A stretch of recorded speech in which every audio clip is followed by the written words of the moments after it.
Welcome to the BigRiandAce Pick 6 College Football Bowl Edition. Let's go, Ace.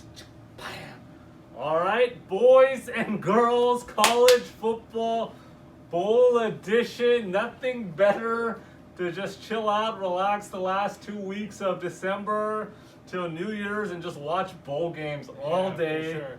Funny year, obviously. Not all the bowls are being done, not all the teams are playing, but still got a pretty good amount of games on the docket, you know, and so some pretty good games. Couple of them that I'm looking forward to. Some I don't really care too much about, but it is what it is. One thing that I'm gonna say is we're gonna go over a lot of these bowl games, and how we're gonna do it this time is we're just gonna discuss. Me and Big Ree are gonna discuss each game. We'll go over and give our input on each game. So that means we might agree, we might not. Just how it is. So I think, you know, anything else you want to add in, Big Ree? Let's go. All right, so this is bowl edition, boys and girls. Without further ado, here we go, boys and girls. Start you guys off. We got game one. This is gonna be a bonus pick. I'm starting you guys off with the bonus pick. We got Marshall versus Buffalo. Buffalo, 4.5 point favorite in the Camellia Bowl in Montgomery, Alabama. Marshall has lost 2 straight after starting 7-0. You know, I do like their defense. They got a strong defense, but their quarterback has been playing like complete trash, and that's why they're losing. Then we got Buffalo, who's 5-1. High-powered offense, but honestly, really weak schedule. You know, Buffalo is a 4.5 point favorite here. I like Marshall. I think Marshall covers this, should win the game as well. And so I'm taking Marshall in this game, and Big Reed didn't want to really throw anything in on this game. I mean, this is one reason I'm even taking this game is Big Reed knows I'm a big Marshall fan back from the Randy Moss days, you know, so, you know, they've had a stud of QBs came out of there. And so anyhow, so I'm a Marshall fan, so I just want to throw that out. I like Marshall plus 4.5.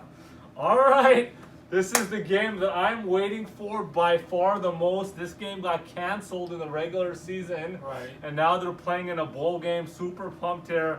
We got Liberty versus Coastal Carolina in the FBC Mortgage Cure Bowl. This is played in Orlando, Florida. Coastal Carolina, 7 point favorite here. Liberty 9-1, led by quarterback Malik Wilkes at QB. You know, their only loss, 15-14 loss to NC State. Solid wins versus VTech, Syracuse, Southern Miss. And then we got Coastal Carolina, 11-0, coming off you know, they won that big game against BYU. They had a big win against Appalachian State, Louisiana. So they had some pretty good wins here, and they're a good team, but they're going up against a better QB here. And, you know, I like Liberty plus 7. Wouldn't be surprised if they win this game, but I'm taking Liberty plus 7. Big Reed, what do you think here? Yeah, I agree 100% with you. As you mentioned, Liberty, I think their major win was versus Virginia Tech, and Coastal Carolina kind of put themselves on the map this year. Their biggest win was versus BYU, 22-17. I wasn't too impressed with them. I've watched some of their games, but I agree 100%. Liberty plus 7, take it all day. All right, boys, game 3. We got Florida versus Oklahoma. This is played in the Goodyear Cotton Bowl, playing in Arlington, Texas. Florida, 2.5 point favorite here. Florida 8-3.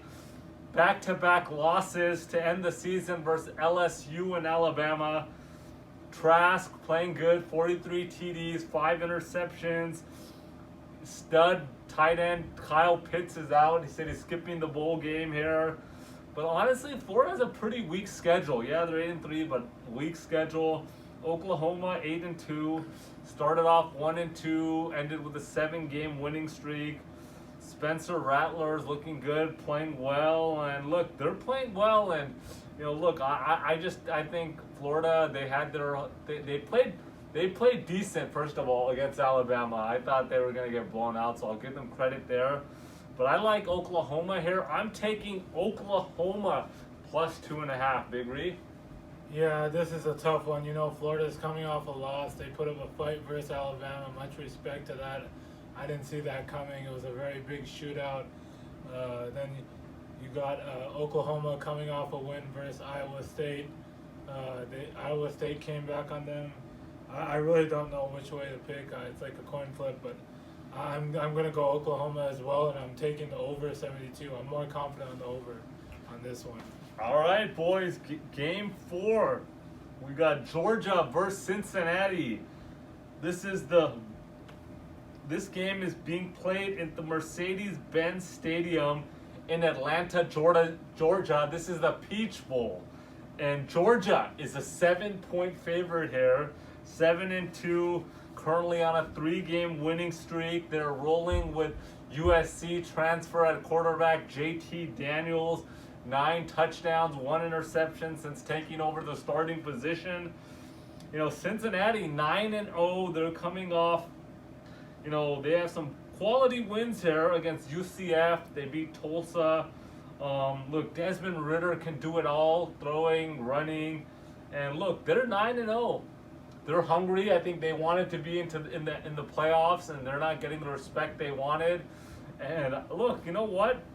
You know, Georgia's playing well, but I like Cincinnati here. Wouldn't be surprised if they win either, but I think they're definitely staying competitive here. There's no way they're getting blown out in this game. They're out for blood here. They're gonna make a statement. I'm taking Cincinnati +7, Big Ree. Yeah, I completely disagree. I think Georgia's gonna whoop them really good. They beat Missouri really good, and everyone's saying Cincinnati should have made it. They're coming off a 27-24 win versus Tulsa, nothing impressive. Cincinnati's gonna whoop them good and show why they didn't make the playoffs. They win by like 14-20. Okay, all right. Game 5 on the docket. We got Oklahoma State versus Miami. This game is the Cheez-It Bowl. Cheez-It Bowl at Orlando, Florida. Oklahoma State, 2-point favorite here, 7-3. Coming off a 42-3 win versus Baylor. They're a strong team, and they had a tough schedule this year, and they still finished 7-3.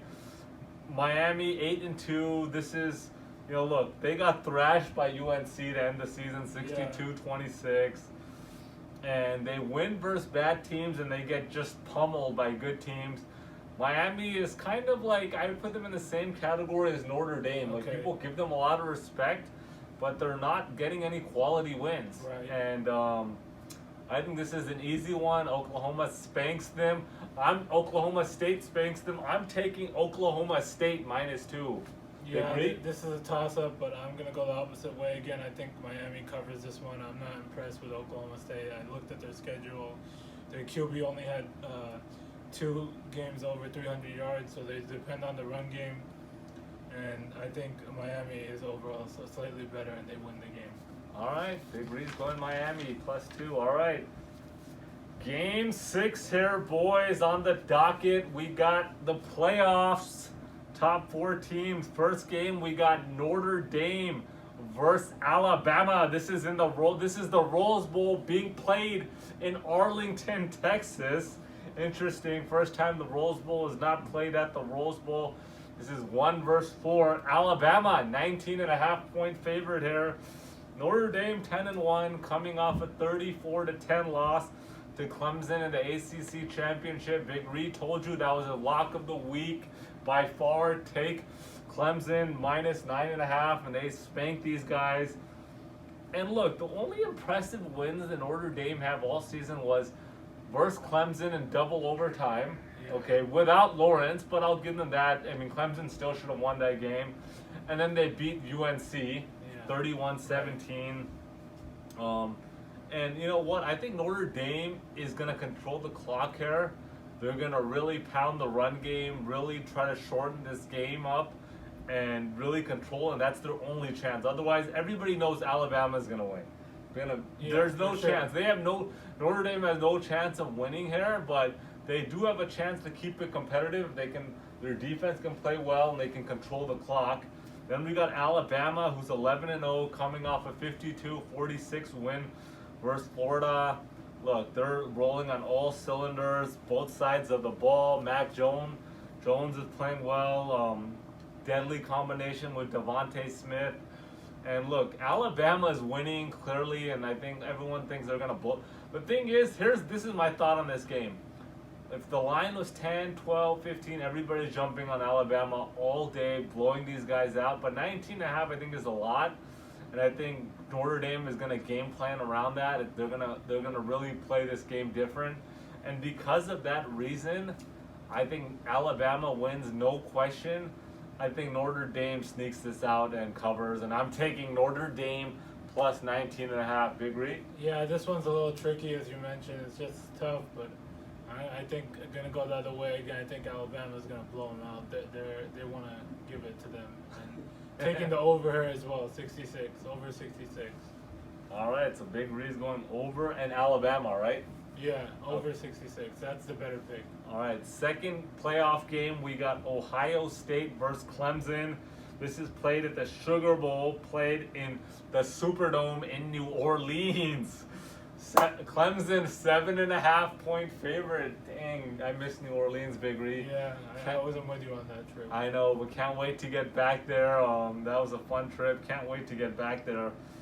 Oh man. Okay, well look, Ohio State 6-0, coming off a 22-10 win versus Northwestern last week, despite 23 players not playing. Yeah. They were thrashed, and they still won by 12 in the conference championship game. Look, Justin Fields is playing kind of streaky this year. I've watched him against Indiana. He's a little bit shaky. Last week he was shaky, and so he's playing shaky. And look, they're still a really good team here, but he's been playing shaky. Clemson 10-1, and they came off, as I said, a big win versus Notre Dame last week. And look, their only loss is to Notre Dame. Yeah. Without Trevor Lawrence. Lawrence is back here. This is a big game. I think Clemson's rolling, but I think Ohio State comes to play.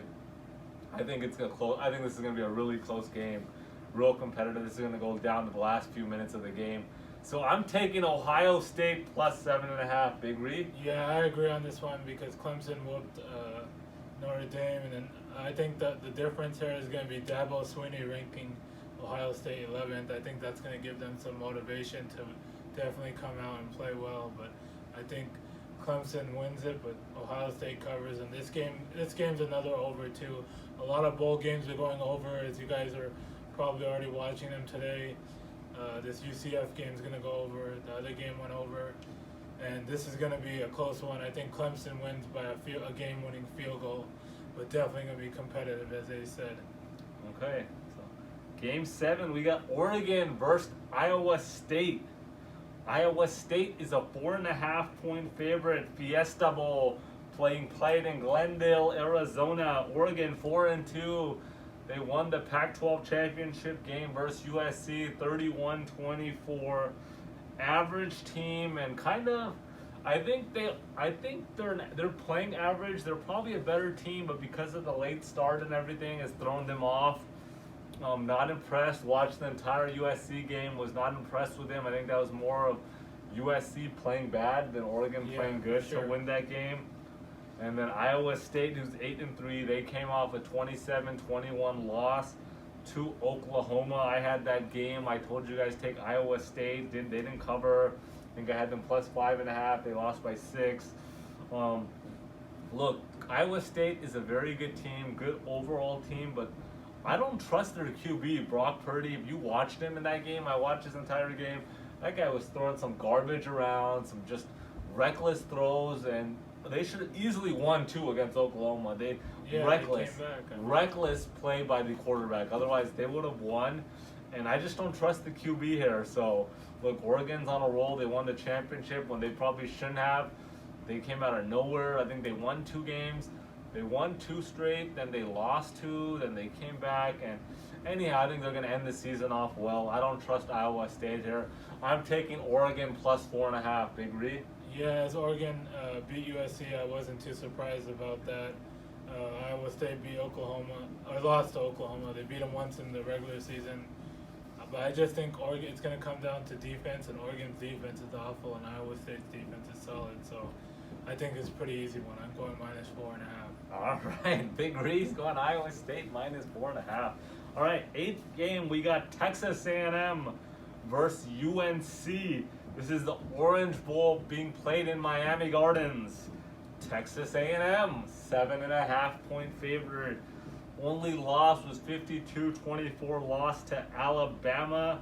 They are a good team, but not a great team. Everybody's saying they should have got that last playoff spot. What do you think? You hate Notre Dame, so. Look, I hate Notre Dame shouldn't be in there. That's clear. Who should it be? I made it Who clear should it last. be? Okay, I made it clear last game that I told you they're gonna Last get week, spanked. last week. Yeah, last week they're gonna get spanked. Okay, so who should They it did be get then? spanked. They had no business being in the playoffs. And then on top of that, who the hell is? Brian Kelly's the coach of Notre Dame. The day before the game against Clemson, he wants to come out and say, "Oh, we're gonna boycott the playoffs if families are not allowed." What are you talking about? You guys weren't even in at that point. He knows they shouldn't be in. That's why he said that. Do you know that he did a chess move there? Dang. He pulled a chess move. He knew they should have no business in the playoffs. He knew they were gonna get pushed in by Clemson. He knew that, and he wanted to do a preventive boycott and say, "Oh, well, let me come out and say we might boycott this game if our families are not allowed," for 2 reasons. First, if they don't get in, which they shouldn't have, he could say, "Well, we were going to boycott anyways." So that was his first out.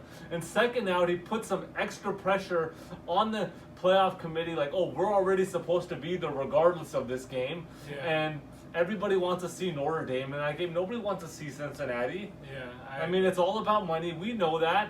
They've lost so much revenue during this year, called NCAA, and they had to put Notre Dame in there. But Right, if I had right. to pick somebody, I don't think Texas A&M should have been in there. Who is it then?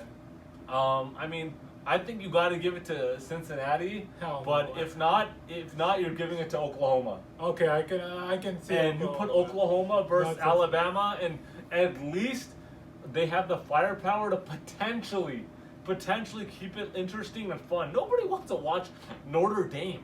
They're Yeah. gonna get spanked. This is a joke. They should have no business in this game. It's ridiculous. But anyhow, Texas A&M shouldn't be in there. They're a good team, not a great. Quarterback Mond is playing well, but he's a senior now. We haven't really seen anything out of him through his career. Just a solid player. UNC 8-3, coming off a spanking of Miami 62-26. Super high-powered offense led by Sam Howell. The running backs Carter and Williams lights out. They got like 500 yards combined last week. Yeah. And so, look, there's too much offensive power here for UNC, and you're giving them -7. I know their defense is questionable. +7. But their defense is questionable. But look, their offense is rolling. So I'm taking UNC +7. Big Reed, what do you think? UNC is coming off last game. They whooped Miami 62-26. Texas A&M beat Tennessee. UNC lost to Notre Dame, Virginia, and Florida State. UNC had a solid season, but the 3 losses. A&M only had 1 loss. I think they win this one double digits pretty easily. Woohoo! Anything else to say before we log off? No, I mean, I'm just excited about the bowl games. It's been a good college football season. Really enjoyed, the videos this year. Made a lot of connections with a lot of viewers that have been emailing and DMing, so a lot of good people out there that just been in contact with. Viewership went up, and so Right. want to thank all the viewers for subscribing, liking the video, for watching, commenting. It's been a good year, funny year, but it's a good year, and I want to just wish everybody happy holidays, happy New Year. Thanks for tuning in. Anything you want to throw in, Big Ree? That's it. Just make sure to like, subscribe, and comment. Peace out, guys.